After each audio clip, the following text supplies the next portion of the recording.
Welcome to the Beyond the Bucket Show, a podcast centered around optimizing all life's buckets. We all have buckets we are balancing: coaching, entrepreneurial ventures, family, passion projects, and health. Let's all take this journey together and become bucket fillers. And here's your host, Chris McSwain. Welcome back to Beyond the Buckets. We have another great episode, but we're in person. Coach Julie Allender has been on the program before, but you are now in the studio. So welcome back. Yeah, it's nice. I love the setup. We had a great conversation almost every time we chat, but the last time there was like a real good topic about playing time and playing everybody. And then I start the season and we haven't played everybody in every single game. So it's a great time to come together and just talk about basketball. I mean, you're officiating college basketball at a high level and we're coaching, and I'm coaching high school basketball currently in the season.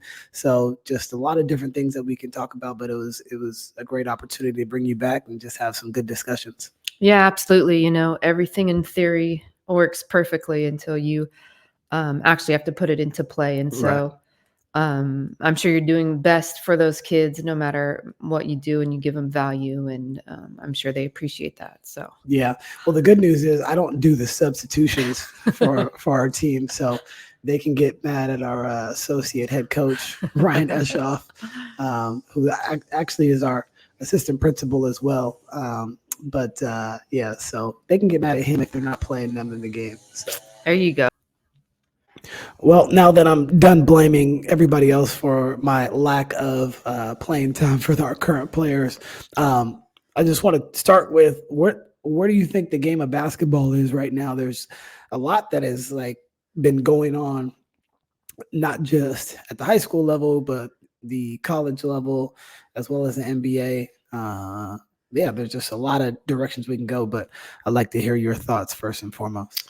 Yeah, you know, I recently had a similar conversation with someone about where the game is at compared to where it was back in our day. But I think on a whole, if we just take that part of that question first, right, at the college level, at the pro level, the game is so much better, right? They're more athletic, they have more skill level, their ability to do things. It's more enjoyable to watch. There's a lot more eyes on the game. But then if you go down to the lower levels, specifically youth levels, it seems to, we'll just take the women's side, you know, to be a little more watered down or not as fundamentally sound, not as skilled at those ages in the past. And it's an interesting viewpoint because at the higher levels, they are much better, I think, hands down. But at the lower levels, not as much. So it's an interesting thing to look at. Yeah. So when you think, well, what is the cause of that? Is it too many games at such a young age? I know that the European model is more of a model of development, where at this age you're going to do this, and this is what I do with my kids. We shoot on a 7-foot rim, and my kids are about to be 6 and 4, but we only shoot on the 7-foot rim. Even I shoot on the low rim because it just makes sure my mechanics are tight. And he and my daughter will continue to progress. You know, if in a few years they're going to go up. Now they may be shooting on the big rim, but all of our stuff that we do at home is going to be on a shorter rim. So, you know, the European model is, if I'm not mistaken, they start at like 7'5" for young kids, and then they go to 8'5", 9'5", and then eventually 10 feet. And then, you know, it's no wonder that all the best players right now in the NBA are not Americans or not born here. And we have historically, as coaches said, oh, the European game is a pure game. Everybody knows how to do the three things that we all need to do in basketball, which is dribble, pass, and shoot. So that would be one of my theories on the development. I think it is extremely monetized and two people that are in the youth basketball space that also monetize. I think those are all things that play into the reasons why the game is where you see it as far as the fundamentals are lacking at the younger ages. Yeah, I would absolutely agree. And then you take how much they practice in comparison to how much they play. Mm, And I think in the US it's flip-flopped. I think on average, not necessarily our AAU program, but there's some AAU programs where kids will get, 100 games in 3 months, or, some astronomical number, and they don't get that time to develop. So I 100% agree. yeah, And my other thought was, is it now so widespread, right? Back when I was playing, or maybe 15 years ago, there wasn't as many females, there wasn't as many girls wanting to play, there wasn't as many opportunities or programs. sure. And so now we're adding to the numbers. Yeah. Yeah. I mean, there's a lot of programs, as you know. There's just been, I mean, this is what, Top Flight's 14th or 15th year. And when we were doing it, there wasn't too many other programs inside the area that did boys and girls. And now it just seems like there's just so many programs and so many more opportunities for kids. And, what is the level of coaching that they're getting at these places? And like you said, it is watered down. One thing that I had Sammy Doucette on the podcast, and she is the head women's coach at Orange County College. She won a state championship this past year. Mm-hmm. Maybe you did one of her games, I'm not sure, but she said when she was assisting Kobe, when he had Gigi and all the girls, and what Sammy said is they practice every single day. Mm. And if you did not practice, you did not play. And that was the commitment that they made. Zach Randolph's daughter is on the team. She plays for Sierra Canyon right now. I had Alicia Komaki on the program too, but she is now in high school, and you can see the development that she's made. And Zach talked about this. If she didn't make practice, it didn't matter that it was Zach Randolph's daughter, and Kobe knew Zach. She didn't make practice, so she didn't start. And that is such a high level, especially at that age. And I think he was very keen on the developmental side. And a lot of those girls that ended up playing in his program are doing really good things at the high school level. So that just shows you the level of consistency that you need starting at a young age to really make an impact later on. Yeah, and then you look at where he grew up, and he was around the European game, right? And so those fundamentals, again, coming back from what you had mentioned previously, is that I don't think it's as monetized. And so when we throw money into anything, it can get a little interesting, hence college basketball right now. Yeah. I mean, money is like follow the money to anything, and you can probably find the reasoning behind it. So what do you think about the landscape of college basketball right now when it comes to the NIL and kids getting paid and kids leaving schools, kids going to different schools, some just not playing at all? There's just a lot that's going on when it comes, and kids staying when they could have left because their NIL deal might have been that lucrative. Yeah, Mom, my first thought is I wish I was 20 years younger and really good, because I'd probably be set up for life. But it's interesting. I think first and foremost, we have to understand that there's a lot of money in the NC2A, right? There's just a lot of money, especially when we get into these top 25 schools in whatever sport that they're in. And so should the kids get a piece, and should they have the ability to generate their own income? Absolutely. When I was playing, my scholarship check for the semester was $1,600, which you had to pay your rent and your food. Not that we were generating income for ourselves, but you couldn't get a job, right? I mean, they wouldn't allow you to work if you were scholarshiped. And so you kind of got handcuffed. So I think anyone should reap the benefits off of their own abilities and their own production and things of that nature. Yep. I think it's very new, and everyone's trying to figure out how to operate in it. And I think we're going to see some pendulum swings like we have seen. We can all not anticipate, but assume what's happening at the LSU program is there's big NIL deals, there's big personalities. We saw an exodus of one of their main players, and Angel Reese sit, and I don't like to assume, but it's a fun thing to go, oh, I wonder if it's all the money. Right. Well, I talked to a college friend of mine that coaches in college, and he had mentioned that some of these deals are just deals to get them in the door, and how they're getting around it, or some of the schools are getting around it. And I'm not the whistleblower, because I'm not saying the schools that are doing this or not, but all right, we're going to give you a $100,000 NIL deal. Well, I'm going to give you $25,000 on this Visa gift card to make sure, like, once you get there. Okay. But this might be spread over 4 years. So here's this $25,000 card that you can now use. And then what is happening is sometimes, like, if the performance isn't where they think it is, or the kid is not as good or doing the things that they're supposed to be doing, that next gift card might not end up showing up. And then when they go to question where this money may have went, it is no longer, people, they can't get the person or whoever gave it to them on the phone, or whoever promised it. And from what I understand is, a lot of time the head coaches are not involved with, these money deals. They may say, okay, make sure you get this done, but a lot of them don't really want to know what is going on or how much a kid is actually making. And but let's not kid ourselves about this whole situation. It's been going on for a long time. It just, now it is in the open market, and we know what these kids are making.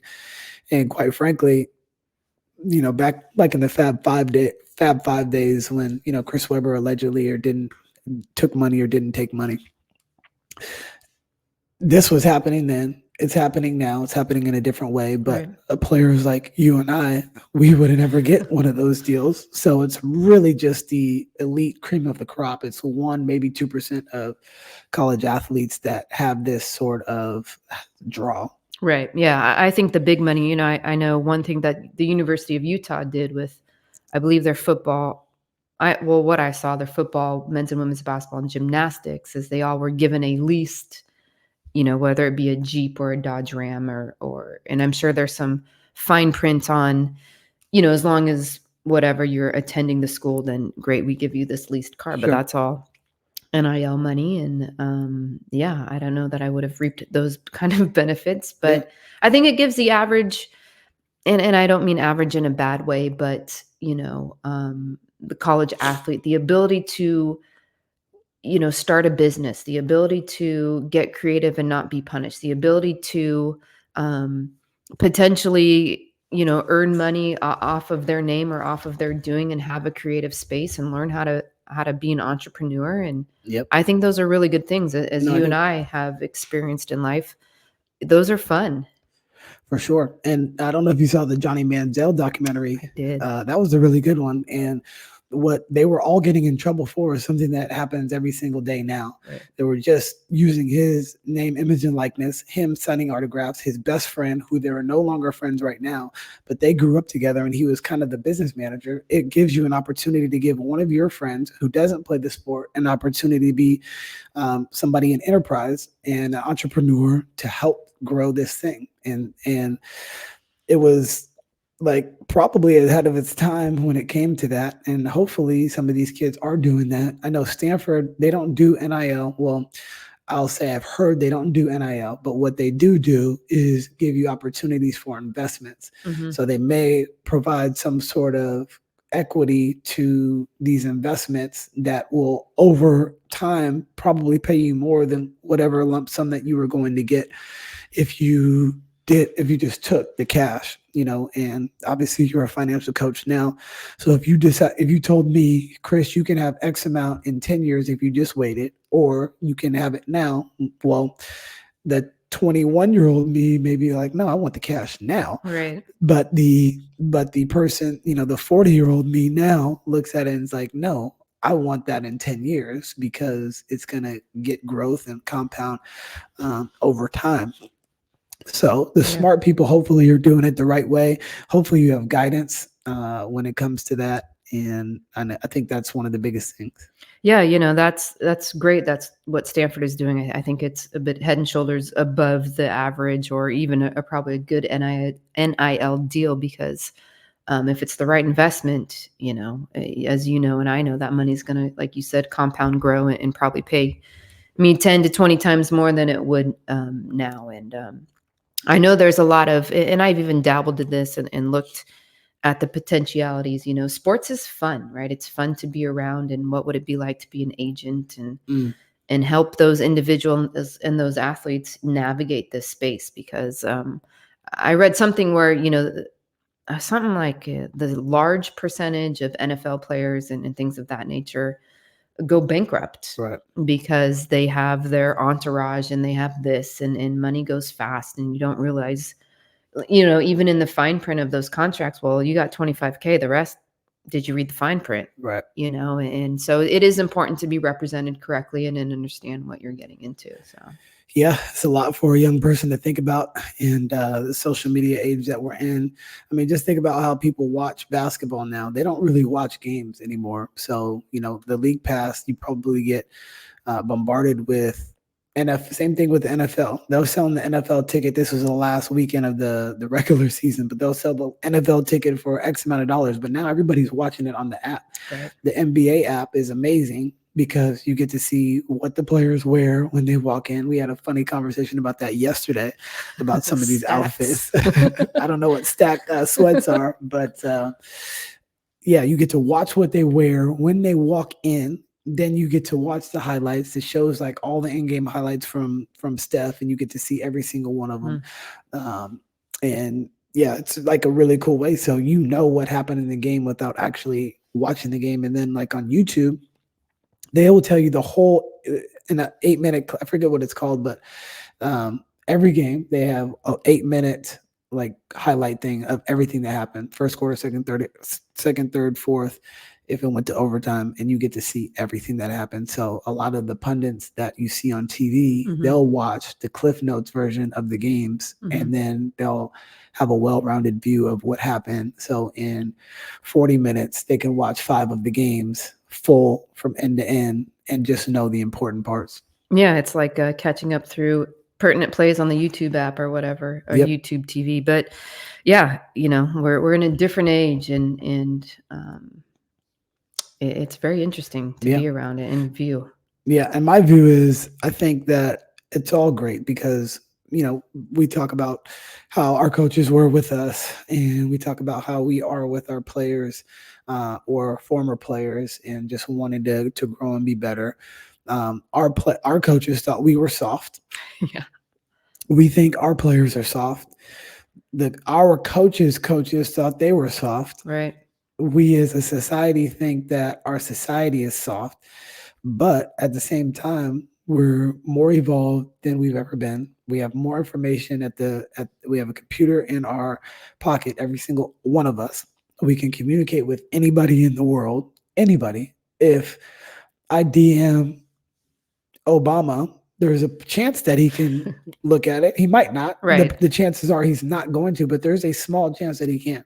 You can get in touch with anybody that you want. Right. And I think that is an exciting time. And I think we just need to embrace this new era and whatever it's going to be, because we wouldn't be able to do all the things that we do now if it weren't for all this innovation and technology. And I just hope that one day all this innovation and technology doesn't destroy us all, but and we're one big science experiment. But yeah. It's interesting. It's another topic in terms of softness and generations and how they've changed. And I dealt with this obviously within the administration at the colleges that I taught at and that I coached at. It was blame. Oh, they're so this. Oh, they're so that. It's like, well, someone raised them, right? We raised the younger generation. Yep. So if we're going to point fingers and if we're going to do things of that nature, it's to be pointed at us. But, things do change. Things do evolve, the tough times that we could have been put through by our coaches, not necessarily warranted, not necessarily needed. Did it shape us? Sure. There's a better way to do it. And I think, like you said, I think it is growing in the right direction in that where athletes now have voices. And I think we're getting in again to a pendulum swing where we're probably going a little too far left. Not that every athlete shouldn't have a voice and they shouldn't have opinion and be demanded to be treated respectfully. But I think there's a lot of, you hurt my feelings, Yeah. No. and I'm not going to be here for a week. Right. Life is tough. It's a cold world, I think athletics gives us an opportunity to view the world in a safe space, but you have to be tough to be successful. You have to be able to, take some hits, and they're not fun to go through, and know that you are better and greater. And so, with that, with what you said, I think we're pendulum swinging a little too far. Yeah. And I think it'll come back. Well, the feelings thing is a good one, because just because you have a feeling towards something doesn't mean that it's bad for you. Like when you are doing squats and you were down in that uncomfortable position and you have to stand up, that is an uncomfortable feeling that you were feeling, but it doesn't necessarily mean that it was bad for you. We had a practice today, and I told you we don't run a whole lot, but today we ran because they just weren't playing up to the standard that we have. I asked the captain, "Is this the standard that we have for ourselves?" And they said, "No." All right. Well, we're on the line. Do we ever run? Hardly, because usually they play up to the standard, but today they weren't. It was an early morning practice, 7 a.m., so you can make all the excuses that you want, but at the end of the day, we had practice at 7, and we weren't meeting the standard when we got into it. And so I asked one of the players at the end, what was the worst part of practice? And the worst part of practice was the running coach. Well, if you would have held up to our standard, we didn't have to run. Mm-hmm. So this isn't a punishment. It's actually something that we need. And our kids, they always want to eat junk food. Yeah. Well, if I allowed them to eat junk food every single day, what would their life be like? What would their mood be like? What would their, overall health and vitality actually look like? Mm-hmm. It would look like SHI, you know what? And so that is the same way we have to approach it with the basketball team. Mm-hmm. If we allow this sort of effort, we are not doing ourselves a service, because why are we doing this? So we can compete at our highest level. And if that highest level is good enough for us to win, great. It doesn't mean that we're going to win the games. It just means that we have an opportunity to win, but we surely don't have an opportunity to win if we have these bad habits.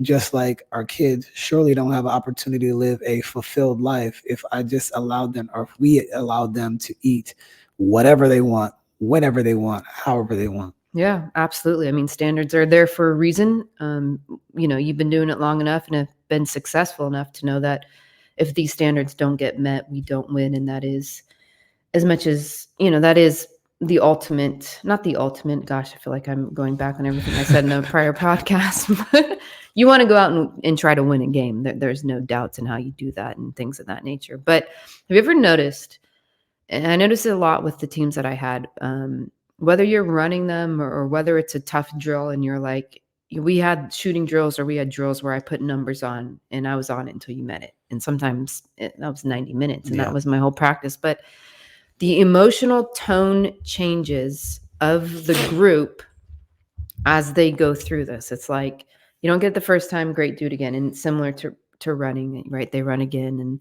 they're kind of like, they get a little angry and then they get a little griefy. Some of them start crying and then they get a little apathetic. And then at some point in time, they change and they freaking get it done. Like when they're the most tired, when it's probably the least likely for it to happen. Right. But that emotion, to me, I was like, in viewing that emotion, when someone is angry and griefy and apathetic, things aren't going to happen. But they would come swing right back up, you know, and get into this vibrant of, we're going to do it. Let's get it done. Right. Yeah. No, I mean, that's 100% right. I've seen that over and over and over and over. Once you start feeling that you're just, I think I can't give anymore. If you just kept on going, you just never know. Like on a road trip, if you don't, man, is this exit ever coming? And it ends up showing up once you figure it out. I mean, I love the analogy of, follow the Waze. I don't know if you use Google Maps or Apple Maps or Waze, but by the way, Google owns Waze and Google Maps, so it doesn't really matter. But I use Waze, and so sometimes, you plug it in and you're like, okay, well, I need to I need to follow what they're saying. And then they take you a different direction. It's like, that's not how we usually get there. I know how to get there. But sure enough, there's been times where I go against ways. And every single time I'm like, darn it, I should have followed where they told me, because they knew that what was ahead. And as coaches, we know what's ahead too. If you have a tough game, tough competition, well, if you allow them in practice to not play up to their level, they have no chance anyway. And it's so very prevalent in your everyday life as well as in sports. But that's why I love sports. Sports was the only thing that ignited me as a kid. I wasn't the best student. Sports made me work towards being a better student. And if I couldn't play sports because I had bad grades, my mom wouldn't let me play. So I think that happened one time when I was like 12 years old, and it was like the worst thing that had ever happened to me. So ever since then, it's always been, always push through, and you can. Yeah, it's amazing what you have the ability to do, when you want to do it. So yesterday we were talking a little bit about like coaching being a drug, and you had mentioned that you were doing a game and you were talking to a coach that you knew. Why don't you tell that story, and then we can kind of spitball from there.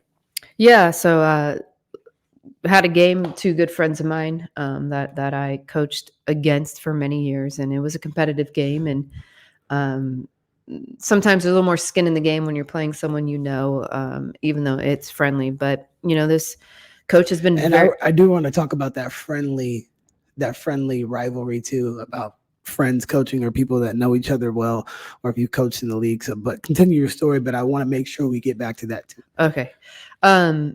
This coach has been very, very successful in the past, won a state championship, has had some teams that could just flat play. I mean, good basketball, tough kids, and so doing the game, and she ended up losing, and pretty, decently close game, and go down to the locker room, whatever, we do our thing as officials, come back up and go up into the stands, and I'm like, ooh, I know that feeling.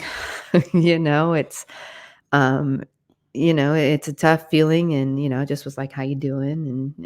And we just talked, and I forget what exactly was said, but something about coaching. She's like, yeah, but the highs are high. And I'm like, yeah, but the lows be lowing, and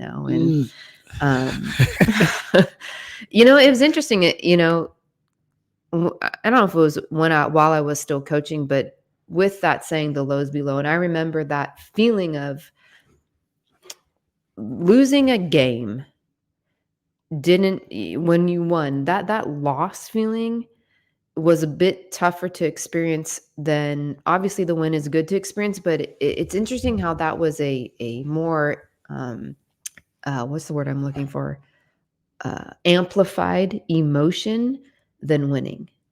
Oh, 100%. It's way worse for a loss. And truth be told, even some of the wins, like I told you yesterday, you can win by 2 points and be like, oh, we played like crap. We turned the ball over. We did this, we did that. But at the end of the day, we won. So why are we not more happy with how we got the job done, even if we didn't have our best effort that night? Yeah. And that's one of those things as a coach. It's like, man, do we even have fun with it? And the answer is yes, because when you're on the sideline, when you're in that moment, there's not many better places than that for a basketball coach. And that's probably one of the things that you miss, where it's like, getting ready for game time.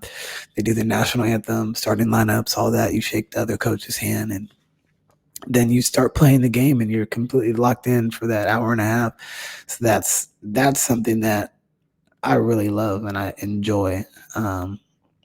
But some of the losses are really tough, especially because I think one of the reasons why the losses are so tough is because when you put everything into something, that whatever that something may be, and if it doesn't pan out the way that you had hoped, it's just a big letdown. And we are, for my sake, at the high school level, we are relying on other people, and it's 14 through 18-year-old,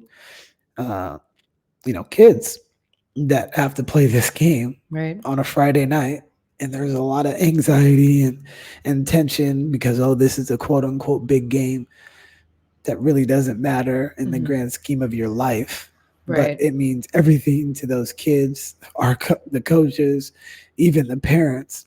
And then if you fast forward to, we have some alumni that come and parents that still come to games right now. But when you look at it, they just want to see their kid play again.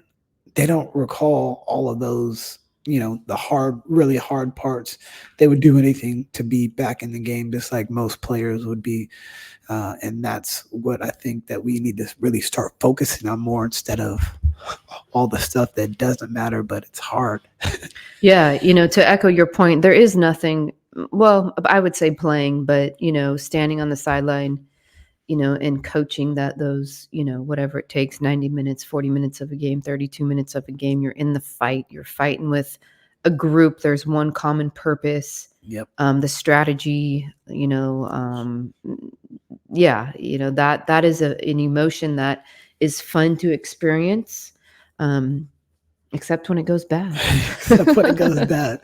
So when it goes bad, what did it feel like for you when you were in the thick of things? And what is the best part of not having to deal with that feeling? And is there like a void?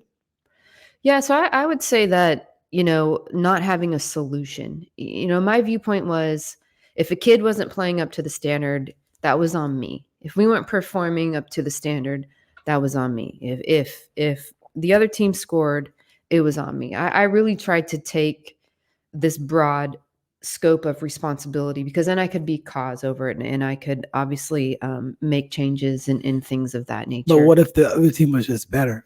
Then yeah. I mean, for sure. There's been times, and more than probably I'd like to admit, that the other team was just better than us. But I never entered a game that way. Sure. I always came prepared and wanted to win and had a plan that I thought would actually work. But yeah, at the end of the day, if they're just better, then they're, so I think it cuts deep. When you lose, it's interesting, it's a little bit of a pit in the gut. You're a little embarrassed, as coaches, you live a public life, right? Mm-hmm. Your job is viewed by many a people every time you step onto that floor, and what your team of young females do. Right. And so, someone like you and I, we take pride in what that looks like, and in what we look like, and how I've helped a kid. And so that's, kind of the feelings or the emotions I would go to. So I would try to watch film as soon as I could. Well, break down that embarrassment. What does that feeling look like? What does it feel like? What is the action of the actual embarrassment? I guess when you go back to standards of this is the standard that just didn't get met. I worked tremendously hard. I tried to put the best brand of basketball out there that I could, every practice, every game. I think sometimes when you have players and student athletes that are tougher to coach, that becomes the more frustrating part. That's the part that's harder to change, harder to fix, harder to get on board. But the embarrassment was more of, yeah, I mean, you just live it publicly. Like, we shouldn't have lost. I think it's like, I'm not as bad as they are. Right. And I know that about my team, and I know that about my players. Is that what we think other people are thinking, or that's in our own head?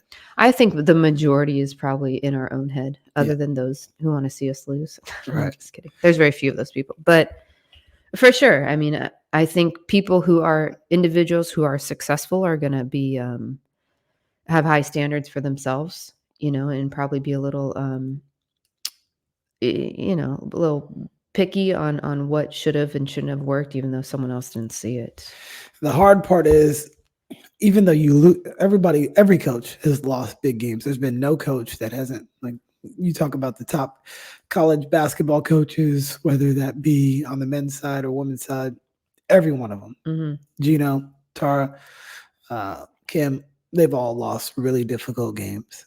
And it doesn't seem to get easier. No. Like when you have one of those tough, difficult losses, it doesn't seem to get better just because you've already experienced it. It almost makes it worse. It's almost like your compound interest Yeah, totally. where it's just like, oh, another one. Oh, another one.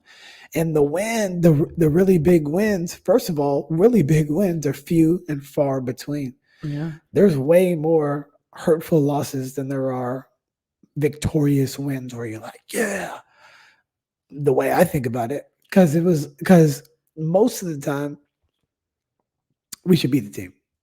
We should beat that team, or Yeah. they're better than us. We'll try to, make it competitive or they're a fight.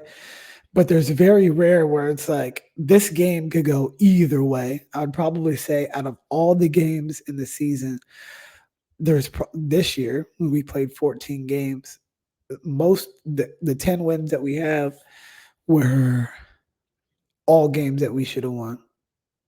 The way I look at it, Right. there was one 2-point game, there was one 6-point game, but I felt like we were the better team. A couple of the losses, I would say 2 for sure, could have, weren't 50-50 games, but the other 2 were 50-50 games. Yeah. So that's a very small percentage out of all those games. So maybe like out of 15 games, only 4 of them have been 50-50, if Yeah. that. So it's more likely that you're just better. The other team is better. And then those 50-50 games, like playoff games, I think are mostly all 50-50 depending on the round. So yeah, it's just But I think that you brought up a really valid point is that the losses, it's like compounding, right? Like, again, really, I have to experience this again and Right. again and again. And I didn't lose a whole lot in my coaching career.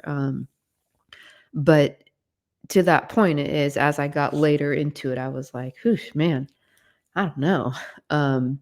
But for me, to answer the earlier question, if when I lost, if I could get to game film as soon as possible so I could have a solution or understood what happened, a lot of that angst or that emotion would wear off because I'm an actionable person. I'm not going to sit in something. It's like, okay, great, let's get to work. Let's fix this. It's super simple. Yep. And keep it moving. Yeah. So I don't think I'm like that. I need some time to decompress from it. It's like so we lost last year. I didn't watch that last game until probably like 2 weeks ago. oh wow. I watched mostly all the other games, but I don't want to see it. It's just just too frustrating because we literally put everything out of the window, family included. Right. Like you just put everything into this game that doesn't mean anything, but I'm just trying to get to the point. Why do we do that? Why do we continue to put ourselves through? And I guess it's just the adrenaline. First of all, I think most of the coaches that we know are process driven. And so if you have a good process and you feel like you have a good plan, you feel like you should win the game. And I think there's a puzzle piece to win every game. Mm-hmm. It really is. Now, there may be missing some pieces against teams that are just flat out better, and that's going to happen. But if there's a game that, like, even if a team is probably 30 points better, there's still an avenue for you to win. Right. Don't turn the basketball over. Don't give up offensive rebounds. Make your shots Right. and defend. And if you do all those things, you give yourself a chance to win. Now, the other team has a plan, and a lot of the times that plan is going to trump whatever you have on the floor if they're just really good. But there is a puzzle piece to beat every team. Right. I personally believe that. I agree 100%. I don't think there's one game that I've gone into that I'm like, I'm going to lose this game. Yeah. It's like, if we do these things, we have a shot, so I would agree. Definitely. I mean, 5 possessions, you flip 5 possessions, that's 10, 12, 15 points. I mean, we were talking earlier this year, right? I think you had mentioned something about, games within 12 points or something like that. That's 5 possessions. That's not a lot. They give up 2, you keep 3. It's a different game. Absolutely. And a lot of the losses, 3 of them were 12 points or under. Right. Well, one of us 14, but I count that just like fouling late. Right. But yeah, and those are the games those are the ones that hurt because those are probably more likely 50-50 games. But there was one game over 14 points so far this year that like in the loss column. Right. Now we did win a bunch of those 12-point games too. And so when you look at those 6 possessions, we're trying to get 6 possessions better. Mm-hmm. Where did we lose out on those 6 possessions? So that's where I gained like, and then I'm always an optimist when I look at it like that. Oh, we gave up X amount of offense rebounds. Right. Oh, we turned the ball over. If we limit those things, and you give yourself a way better chance to win. Right. Right. And then going back to the emotion, right? The why question of why do we put ourselves through this? And I think one of the reasons, if we just look at sports in general, it's such, you look at how like fans feel like they are players, right? They actually feel like they're a part of the team, right? They do. Yeah. Games are on such an aesthetic level of enjoyment and fun and things of that nature. And I think that's the draw, is how can I be a part of the game? I mean, look, I officiate, I get yelled at, but I'm a part of the game. I'm around the game. Do you get an adrenaline rush when you're officiating a high level game? 100%. Okay. More closer to like when I played than coach. It's more for me closer to that play. I feel like, obviously I know I'm not playing, so let's not go there, everybody, but I feel like I'm playing, How do you approach a coach that is just way out of line, out of pocket during the game? First and foremost, if there was a mistake made, I'll admit it, like, hey, I missed that. Or, I want to understand what they're saying and not just hearing the loudness of it. If like, okay, so, what's the problem? What happened? I try to stay calm. I try not to use my hands and get into coaching mode. But at some point, and I just try to tell me, right? Like what occurred. Sometimes if you just let them tell you and you acknowledge, like you truly understand and acknowledge, not blow them off and like, okay, yeah, we missed that. Or, I didn't see that and I'll take a look at it. That's what I try to do first. I think I have a decent rapport because I've coached, right? And so I think a lot of coaches know that they can talk to me, that I can understand. But not to say that there isn't a point where it's like, okay, that's enough. I'm not going to be disrespected on a very large scale. Yeah. So, and I think, coaching is very much ego driven. I think refereeing is very much ego driven as well, because, you kind of have to be that way a little bit to be in the spotlight. A ref is in the spotlight quite often. Now, the best refs are the most quiet as far as when it comes to managing the game. And if you don't, if nobody really notices the refs, because when they notice the refs, it's because something got out of hand, or a coach got out of hand, or the players got out of hand, or the fouling got out of hand. And I think the same thing goes for coaches when it comes to, like, we have a high level of self-esteem just in general. So, yeah, I think it's an art. I think officiating, I think coaching, I think it's an art, right? There's these different aspects you have to bring. It's not dominated by one aspect or things of that nature. But yeah, you have to have a certainty about you to be a good official. You have to have a humbleness. You have to have an ability to communicate. And you do the same in coaching, and so. Yeah. And I think it's fine to have an ego in coaching and refereeing. But what you said is being humble, I think, is also very important too, because, I've heard this saying before, and you're either a humble coach or a coach that is going to be humbled at some point. When you think about how many coaches win their last game of the season, well, if you won your last game of the season and the season is over, either two things happen. One, your team wasn't very good, and then you won the last regular season game. Or two, you won the last game of your season and you won a championship. But not too many people get to say the latter, because most of the coaches, let's just say a coach has won state championship 3 times in their 20-year career. That is a high level achievement. Yeah. Extremely high level achievement, even if you had one. So that means in the other 17 years in your career, you did not win your last game unless you obviously didn't make the playoffs. And that is like the numbers in every other scenario don't work out well when it, like, if you said I got a 3 out of 20 in Right. on a test. Well, we know that's an F. Right. And so the level, like that, we almost have to look at the numbers differently because the numbers just don't make sense. If I go 4 for 10 Right. from 3-point line, I'm as good as Steph Curry. Right. If I go 3 for 10 in baseball hitting, I'm as good as Derek Jeter. Right. If I did that for 15, 20 years.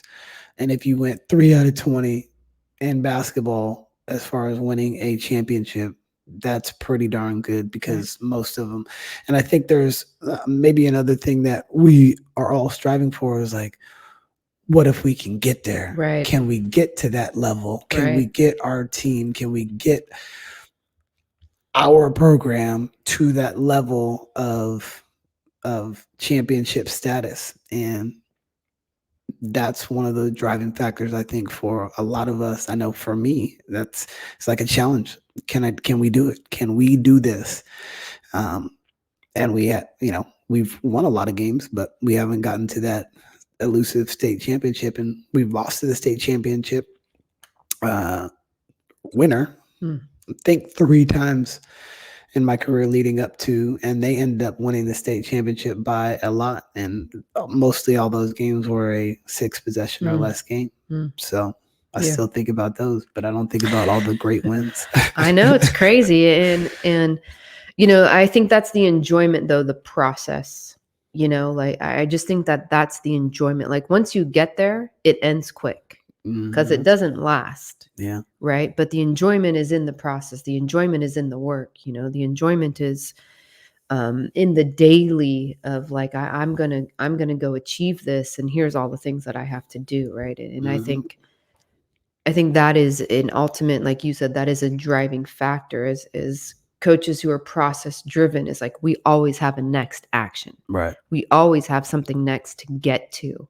And that's what keeps us aligned and moving. And I think when players can operate like that, they too have much more success and much more enjoyment. Like if you look at Steph Curry, the amount of work that he does in terms of just how many shots he takes before a game, practice, whatever.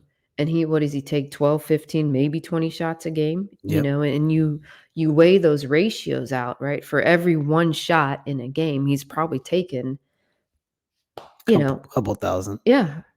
And maybe 1 million by now. Now.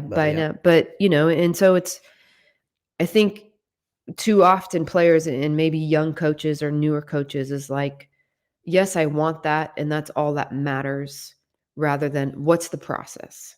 Can I break it down? What does it look like? Great. What's my next step? Right. And like it's 6 possessions. Great. How do I get those 6 possessions? Well, I do A, B, C, X, Y, Z. Okay, great. Right. And there's always that next step. And I think that's what keeps us going. Yeah. And while you were saying that, just think about a family vacation. You plan a family vacation. I only know this because my wife was texting me about something that we want to do this summer. So you do all this planning, and the planning is like the fun and anticipation part of it. And then you get to the vacation. The vacation is fun, but it just seems like it flies by, just like a lot of those wins. But when you have 100 practices per year, you've got 30 to 35 games per year. And then it finally culminates with 1 game at the end. Well, it was a lot of stuff prior to that actual 1 game happening that took place. Right. And really the enjoyment was, or should have been, in the day-to-day work of that. Man, we got better today. We got better. And if we got better each of those days, you can look back at your work and see the progress that you made and be satisfied with whatever the result is, in my opinion, if it was truly fulfillment and enjoyment you were seeking every single day, not the actual wins, then you achieved your goal, whether you won a championship or not. Yeah, I agree. And that's something I wish I could have figured out for practices is how could I staticize a practice? How could you measure a practice for that individual so that they could see their growth, on a day-to-day basis? Great. If I had 10 on staff or whatever, we could chart every shot they took, every turnover they made, ABC, XYZ. But I think if players, when we did parts of that within a season, when players see that they are improving and that they are moving towards the goal that they want, they are bought in. To me, that is the definition of bought in. They will do absolutely almost anything and everything. Yep. Right. And I think that becomes a missing piece in practice settings is giving them measurables that don't equate to punishments, but equate to growth. Right. It's been interesting. And that's a hard part too. How do you really track growth? Because, if you look at a child, for instance, a child at age 3, and then you look back at their 4th birthday after those 365 days, you can see that this child actually grew. But if you just looked at him every single day, you wouldn't even be thinking about that, because they might have been growing just a little bit. And all of a sudden you're like, oh, wow, you sprouted up. Yeah. Wow, you're getting so big. But it didn't happen in one day. It happened over a long period of time. It was very, very gradual, almost minuscule adjustments to this. And I think that's where you have to really look at things as a coach. Just start making minuscule or small minor adjustments to things that you were doing. It doesn't mean that you have to throw it all out of the water. Right. There's, when we watch film, we watched it this morning as a group. We had 12 clips of small, minuscule adjustments. But if we make those small corrections, our production is going to be a lot higher, because those are all things that we can control. It wasn't anything that the other team did or didn't do. It was something that we didn't do. And if we identify that, then you correct it and you teach it. And every game, we identify, oh, wow, we were closing out with the wrong foot that time. Right. Okay, well, let's switch up our feet. I had asked you a question about, when we're in a matchup, what is the most important parts? Because I wanted to just pick your head. All right, well, we showed clips of the seams and how many times the ball went into the seams for a rebound. So what does that mean? That means you two guards have to make sure that you are in the seam. Whether you box them out or not isn't the most important part, because the ball would go to those seams a lot. Right. And a lot of the times, if you're not coming up with those balls, because the other team went in there and got them at those seams, because you have the back line pretty much adjusted for, because you got those 3 spots covered. Right. Yeah. Right. Yeah.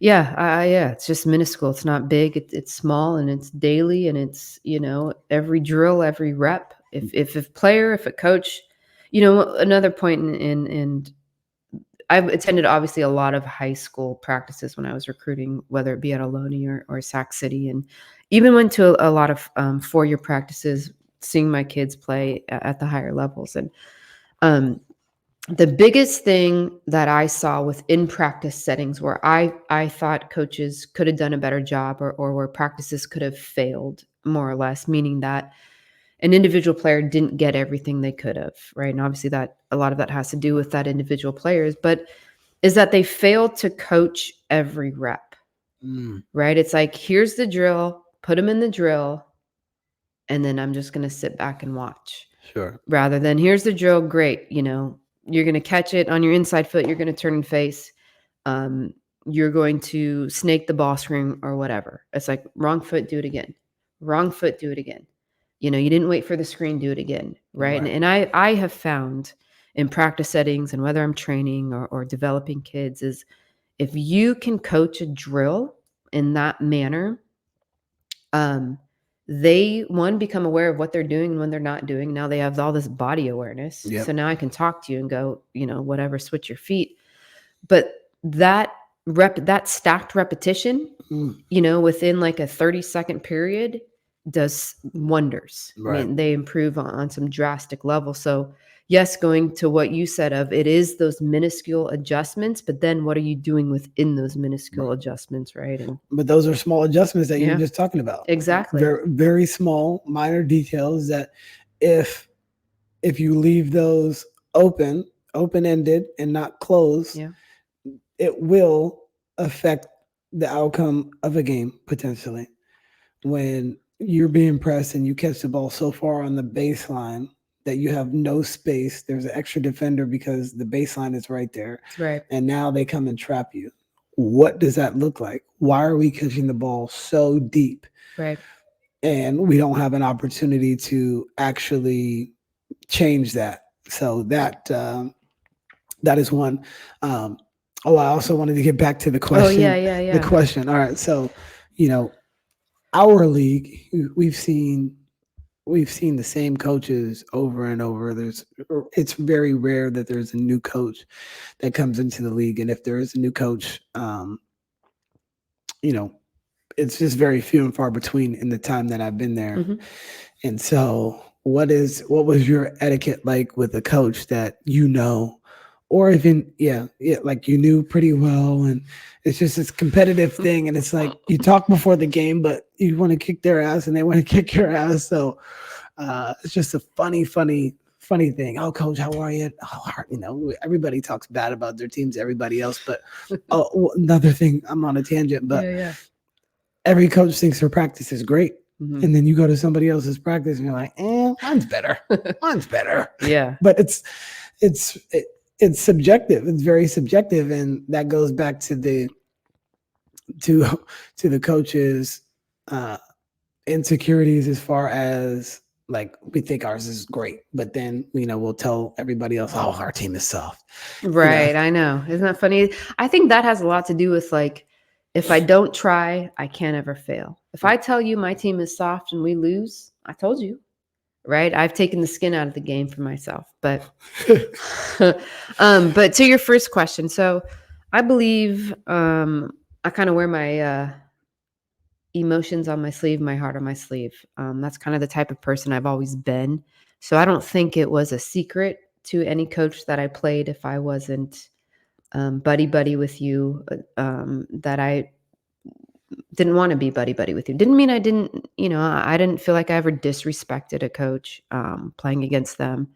But there were definitely coaches I was closer to. So, I had a few in the Big 8 that, I really enjoyed and I really liked, and I'm almost cursed again. It's okay. You can't. I coach at a Christian school, so pre-game, in the handshake, I'm giving them a hug. Yeah. And those are fun games. I think the losses don't cut as deep if I lost to someone that I really respected and liked. I think they cut a little deeper if there was maybe a little, unfriendly emotion behind it. But, I didn't feel the need that I had to chit chat with every coach before a game. Right. I walked out, shake your hand. Hey, you need anything? We're good to go. Yeah, hey, we're going to war today. It's not a friendly battle. But why do coaches ask, do you need anything? I know. Like, wouldn't the coach I had a coach try to change the start time on my game clock in my gym one time. Like, what? So what if you ask the coach, do you need anything? And they were like, yeah, I need 10 more minutes to warm up. Yeah, that's a good point. So why do we ask that? Every coach asks that before. We have you need anything? Yeah. We have a trainer in the corner. I said it the other night. We have a trainer here. We got water, whatever. This isn't your house. Like, I think everybody knows by now. And from now on, I'm not going to do that. Yeah. Another thing, I don't know if you've noticed this, but in the handshake line, boys and girls or men and women do it differently. Do you know the difference between I do, because I started doing it opposite. I started going to the front of the line and I would shake their hands. Yeah, I don't know why. but I found it odd. So men or women go on the front, the head coaches. So now at the 4-year level, I'm trying to think. So the men go in the front. Typically, men are going to shake hands. I think a lot of them are high fiving now. So the players, for instance, so girls go up top and Guys, boys are yeah. down low. Yeah, I started just shaking every player hand. Yeah. Like, good game, good game, good game, good game, good game. There was one time this one of the players' hands was bandaged, and I didn't want to like squeeze it too hard because I didn't want to hurt her or whatever. But I just thought, what if I just squeezed her hand like really hard and it like really hurt? I'm like, so I didn't. I just gave her a fist bump with the opposite hand. But that'd be funny if you like squeeze somebody's hand like really hard. Like, whoa, coach, that was aggressive. Yeah, a little angst. Yeah, a little anger. Yeah, but girls are up top, well, high school anyway, and then boys high school, they slap 5 from the bottom. Yeah, I noticed at the JC level that we all did it like the high school level. So I just started walking first. Yeah. Why did the coaches go at the end?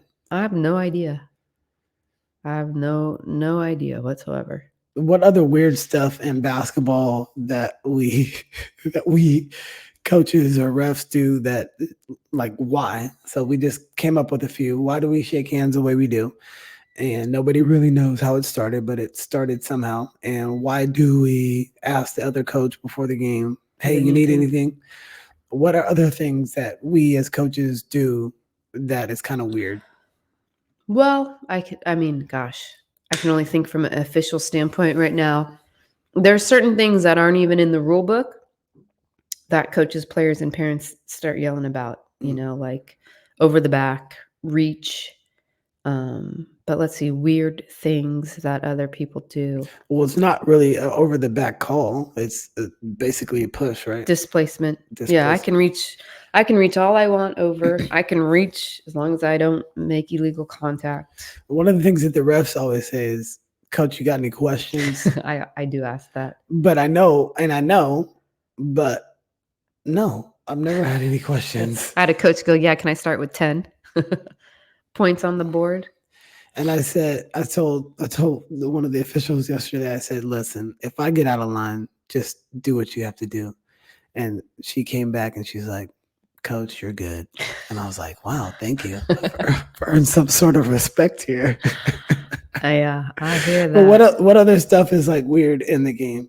Let's see. What other stuff is weird in the game? Free throw rituals. Like, you watch some NBA players shoot free throws, and I'm like, what are you doing? They had some guru tell them that that's how you need to shoot free throws. That's why. It's like, I lick this hand, wipe that hand, spin the ball, bounce it, spin it again, pull my shorts down, look at the rim, and shoot. I mean, baseball is similar too. Very. There's a lot of different. I mean, back in the day, Nomar Garcia-Pero used to with his gloves. Yeah. So do you do weird things like every day? Every day? Yeah, like in regular life. Probably. But what? Like, my wife thinks I'm super weird now with like the health kick that I've been on. Like, just whether it be diet, whether I read every That's good. label. Every label. I read every label. That's good. And I made a comment. She had got these protein shakes that she finally likes. And I'm like, oh, I don't want to say it. They got soybean oil. Yeah, they do. I can show you right now. They got soybean oil. And I was like, oh yeah, I don't like those. She's like, oh, why? I was like, well, I read the package and it's not great. So she's like, oh, what's in it? I was like, oh, all these seed oils that, we shouldn't be drinking or consuming. But that's like she thinks that's weird for me now. But she was the one that actually changed the way I look at things. Like, I used to drink orange juice every single morning when we first met, like 14, 15 years ago. And she was like, you know how much sugar is in orange juice? And I'm like, no, not really. I just thought it was healthy. And then I It's a looked fruit. and I was like, oh my gosh, there was so much sugar in this orange juice. It was crazy. And so that kind of kicked off my my career as far as just like really focusing on, and it just gradual. It's like been a gradual process over the last 15 years on.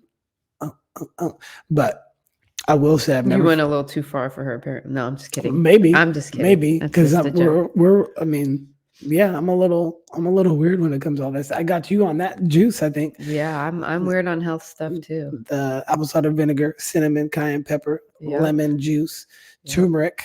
Yeah. And so so I've got Yeah, I guess I got some, I have my certain that's weird because that's- it doesn't taste great. No, If you put some raw unfiltered honey, that's good. it's not unfiltered, but it is raw. I have to find unfiltered honey. Look Okay. at yeah. Yeah. Costco. Costco? Mhm. Okay.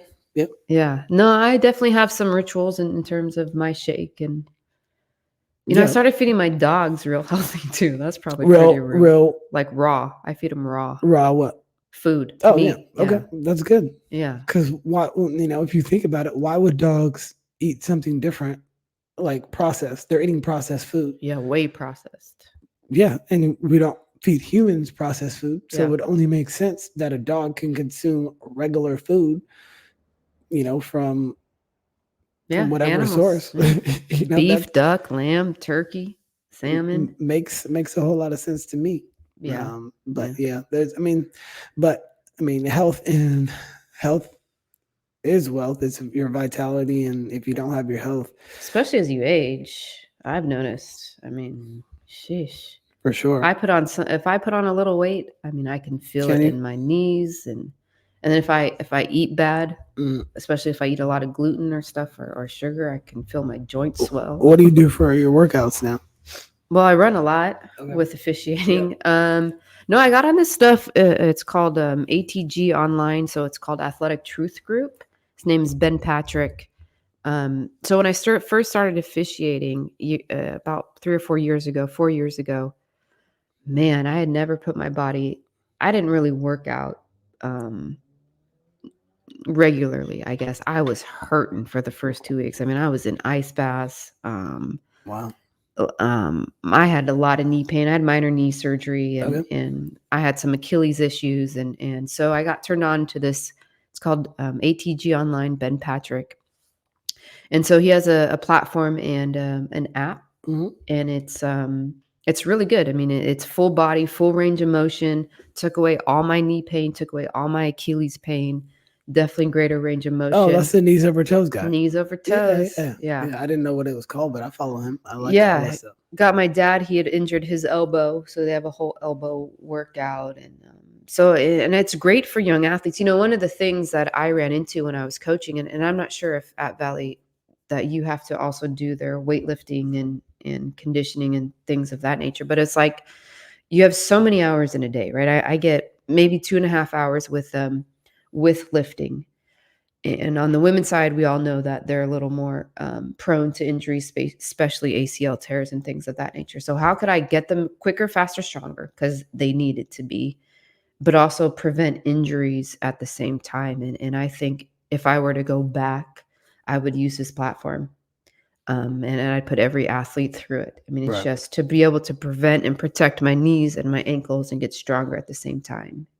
It's powerful stuff. We're just going to start implementing it in practice at this point in the season, halfway through it. There's really no need to just continue to bang their bodies. So we are starting our program actually on Wednesday after our game Tuesday. Good. As just kind of rehab and reset. You make your kids get ice baths? No, I don't make them. I just got my own right there. It's in that box that I gotta open up. Oh, okay. But I haven't. I hate cold water. I cannot stand cold water. It's the worst for me. I used to make them get in it, but I used to do it in college. Yeah, of course. But back in college, I mean, I don't know. We just did it. Yeah, we just did it. But just the thought of cold water, I don't like it. I know the benefits of it and things like that. So I'm gonna. What brand you get? I don't know. All right, I've been looking at them too. I have to look on the box. I didn't get the Whirlpool one where it's connected and all that. It's just gonna get a tub of water, put some ice in it, and you seal the top so then it stays Just cold. cold. But I'm not going to be doing like 35 degrees. I plan to start with like 50, 50. That's still cold. and then progress, and then we have a gym here, but we joined the health club so we can go to the sauna like courtside, which is cool because they have a lot of great things. Yeah.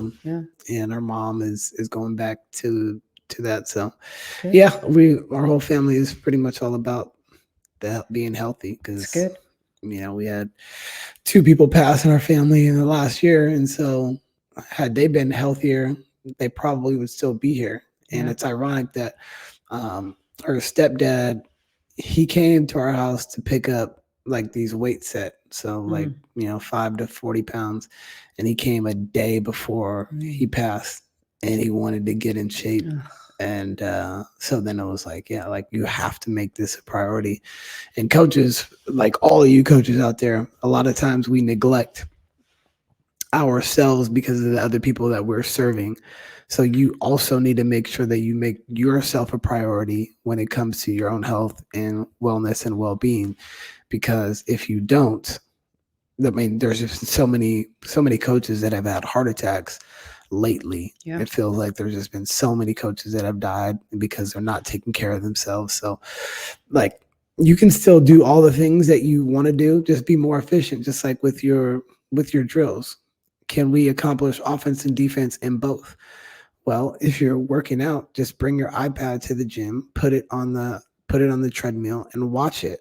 If you want to watch film, it's little things like that you can actually do 2 things at once and get a lot accomplished. I mean, you're here and you see the TV behind you, but that's all. I'll work out and I'm watching games. Right. And that's what I do. And then I'll swivel the TV to the Peloton when I want to ride the bike. Yeah. I mean, I think without a doubt, being better physically and mentally makes us better coaches, makes us better officials in my case, if that's a possible. No, I'm just kidding. For sure. Getting in position. Yeah. That helps. No, for sure. So I mean, I wish I would have continued to work out when I coached, and I think potentially probably leveled out some emotions and things of that nature, but it is what it is. Yeah. You think you ever want to get back into coaching? Yeah. I think at some point in time, there's definitely aspects of it I miss. Yep. I do miss the mentorship and helping the kids. It would have to be like with anything, it would have to be a good situation in the right situation. But I mean, it's been really good, like I said last time, to just get away and look at kind of from the outside in and be able to say that you should play every kid. For sure. And not have to act on it currently. Yeah. So you better. There was something else I was thinking about today. I can't remember, but yeah. That's a good one to ponder until you got to do it. So Eshoff, make sure you get every kid in the game every time. But that's one. So I have a couple other things that have made coaching easier. And well, you were doing everything because you were the assistant, the head, the trainer at your spot. But we're lucky to have multiple people on the staff. And I gave him the offense to only focus on the defense. Now, we went over it, as you can see on the whiteboard there. Mm-hmm. We'll draw like plays. We'll go, or I'll give, hey, this is what I want to do. But he's calling it because I trust him enough to be able to make those decisions. I trust him enough to be able to do it. And prior to that, I would do everything. I would do the subs. I would do the offense. I would do the defense. I'd do the base on out of bounds. Now I've taken that whole thing out of it. And sometimes, like, I would have probably looked down upon somebody that gave their assistant coach the board. Mm-hmm. I would have, but now I don't. Like, what you got? Go ahead. Yeah. Because I trust him so much. His basketball, he watches just as much basketball. He knows just as much as I do. So why would I not give him the thing? Yeah. It's just like a head coach in football where it's like, no, this is the offensive coordinator. This is the defensive coordinator. You're going to manage everything. And guess what? If you need to call this play, you can tell him. Right. No, we need to run the ball, or we need a 3. Right. Simple as that. And if I focus on the defense, well, I'm locked into that one side of the ball. Right. I'm not, and not that I'm not locked in on the other side of the ball, but it's just being smarter and more efficient. So because that's what I've been trying to do is, I guess the word would be optimize other parts of my life. Yeah. So why can I watch film and work out together? It's just optimization. Right. I could do the two separate. They're each going to take an hour. Well, now I can combine them in one, just like that. And so that's one thing that I've done that has really helped. It gives you more time with your kids and your family. And Absolutely. And he's sending me plays. Right. Coach, what do you think about this? Cool. Oh yeah, I like that. Add it. Go ahead. Or I'll tell him, I think we need another blob. I think everybody's kind of known the blobs that we have right now. Okay. And send me one. Cool. And now you don't have to focus all your time, energy, and effort on that. And so you can focus more on coaching and all that. Yeah. No, I think it's a little bit of a managerial role rather than being so intimately connected with every single aspect of it. Because you don't need to be. We just want to be. Right. Like, for what? Any last comments for the viewers if they've stuck around for this hour 15? Excuse me.